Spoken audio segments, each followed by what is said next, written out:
Saudara-saudaraku kaum muslimin yang dimuliakan oleh Allah Subhanahu wa taala. Alhamdulillah kita dapat melanjutkan pembelajaran bahasa Arab dengan tema mendalami ilmu nahwu melalui video. Pada episode sebelumnya telah dibahas tentang alamatur raf'i, ciri-ciri i'rab rafa, serta di mana saja ciri tersebut menjadi tanda atau ciri dari i'rab rafa. Adapun pada episode yang ke-12 ini kita memasuki i'rab yang kedua, yaitu i'rab nasab, dan fokus pembahasan adalah alamatun nasbi, yaitu ciri-ciri i'rab nasab serta di mana saja atau di beberapa tempat ciri tersebut menjadi ciri sebagai i'rab nasab. Terlebih dahulu marilah kita awali dengan bersama-sama membaca basmalah. Bismillahirrahmanirrahim. Saudaraku yang dimuliakan oleh Allah Subhanahu wa taala, bahwa i'rab atau perubahan akhir suatu kata dibagi menjadi 4. Pertama adalah i'rab rafa dan yang kedua adalah i'rab nasab. Linnasbi khamsu alamatin. I'rab nasab ini mempunyai 5 ciri atau 5 tanda. Al-fathatu pertama adalah fathah, al-alifu yang kedua adalah alif, al-kasratu yang ketiga adalah kasrah, al-ya'u yang keempat adalah ya, hadfun nuni, dan yang kelima adalah terbuangnya huruf nun. Jadi inilah 5 ciri atau 5 perubahan akhir kata atau akhir kalimat dari i'rab nasab tersebut. Adapun fathah di sini adalah merupakan ciri asli, sebagaimana dhammah menjadi ciri asli i'rab rafa, sedangkan fathah di sini adalah ciri asli dari i'rab nasab. Sehingga ketika kita mendapati kalimat dengan ciri fathah, maka i'rabnya kita langsung mengatakan wa alamatu nasbihi fathatun zahiratun atau fathatun muqaddaratun. Adapun ciri nasabnya adalah fathah zahir atau fathah muqaddar. Akan tetapi ketika alif, kasroh, ya atau hadfun nun yang menjadi ciri, misalnya alif, maka kita mengatakan niyabatan anil fathah. Misalnya wa alamatu nasbihil alifu. Adapun ciri nasabnya adalah alif, niyabatan anil fathati sebagai pengganti dari fathah, dan seterusnya. Saudaraku yang dimuliakan oleh Allah Subhanahu wa taala, untuk selanjutnya kita mulai pembahasannya dari fathah. Fa'amal fathatu fatakunu alamatan linnasbi fi salasati mawadhi'a. Fathah menjadi ciri i'rab nasab pada 3 tempat. Yang pertama adalah fil ismil mufradi, yaitu pada isim mufrad. Artinya isim mufrad ketika ia menjabat sebagai i'rab nasab, maka ciri atau tanda i'rab nasabnya adalah menggunakan fathah. Bisa juga fathah zahir, fathah yang jelas secara kasat mata atau penulisannya, atau juga fathah muqaddarah, fathah yang dikira-kira disesuaikan dengan huruf di akhir kalimat tersebut. Seperti di sini qara'tul kitaba, saya telah membaca kitab, atau darabtu Mustafa, saya telah memukul Mustafa. Jadi Mustafa dengan Alkitab ini jabatannya sama, ya, sebagai objek atau penderita. Di dalam bahasa Arabnya disebut maf'ul bih.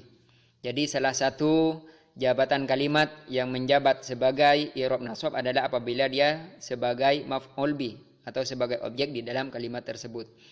Maka apabila dia isim mufrad, ciri nasabnya adalah fathah. Qara'tul kitaba, bukan kitabi dan bukan kitabu, tapi wajib dibaca kitaba. Darabtu Mustafa, bukan Mustafayi dan bukan Mustafayu, dan juga tidak Mustafaya karena dia namanya i'rab muqaddar, dikira-kira terhadap huruf akhirnya. Berikut kita perhatikan cara mengi'rab kalimat dengan ciri nasabnya fathah zahirnya.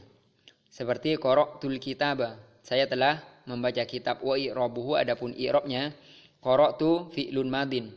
Qara'tu adalah fi'il madhi mabniun ala sukun, ya mabni sukun. Artinya qara'tu ini asalnya qara'a, ya, qara'a, tapi di sini dibaca qara'. Kenapa?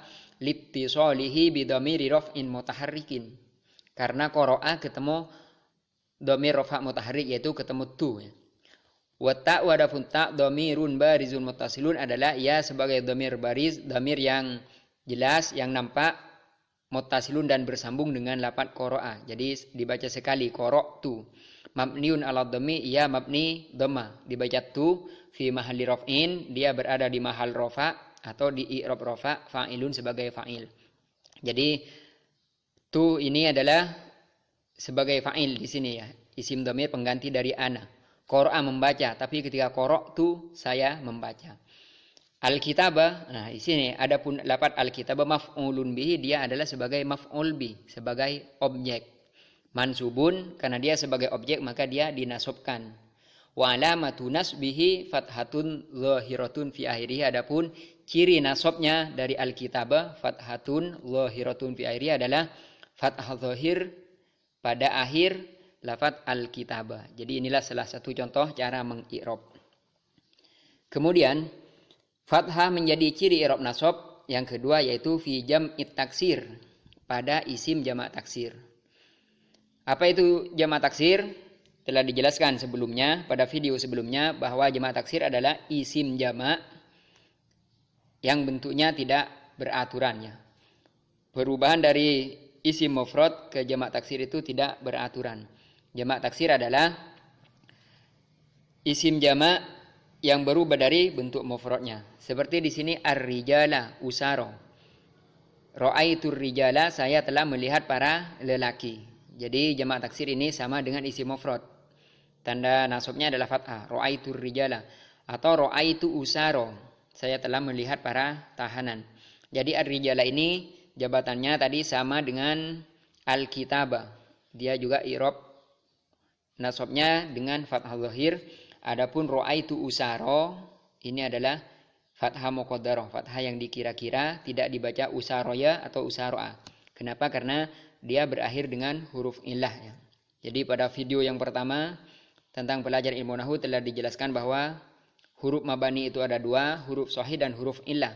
Huruf illah itu ada tiga, alif, waw, ya, dan salah satunya ada di sini. Ini disebut sebagai alif layyinah, di mana kita tahu bahwa alif selama-lamanya la taqbalul harakata lidzatiha.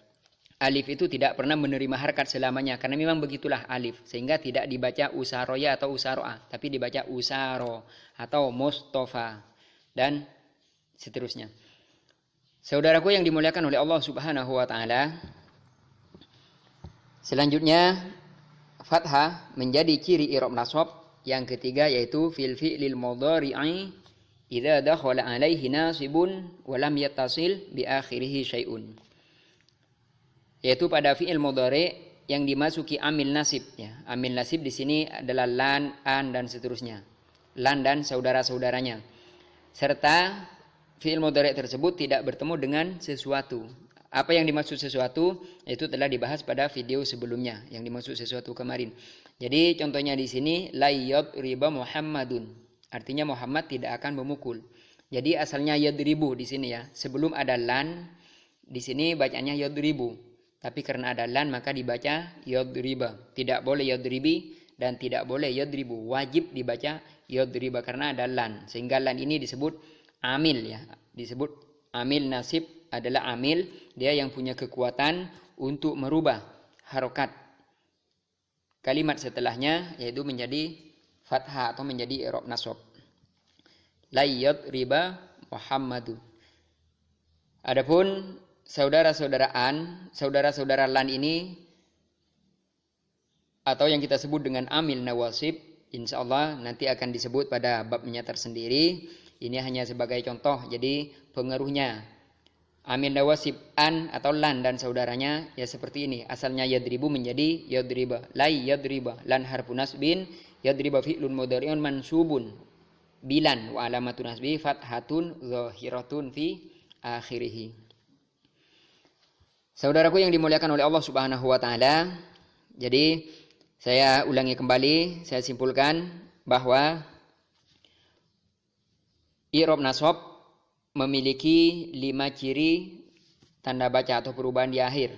Pertama adalah fathah, alif, kasroh, ya serta hadfun nun atau terbuangnya nun. Selanjutnya fathah, dia menjadi ciri i'rab nasab pada 3 tempat, yaitu pada isim mufrad seperti qara'tul kitaba, pada jamak taksir seperti ra'aitur rijala, saya telah melihat beberapa lelaki, dan juga pada fi'il mudhari' yang dimasuki amil nasib, amil nasab dan belum bertemu sesuatu seperti la yadriba Muhammadun, Muhammad tidak akan memukul. Jadi dibaca yadriba karena ada lan, la yadriba.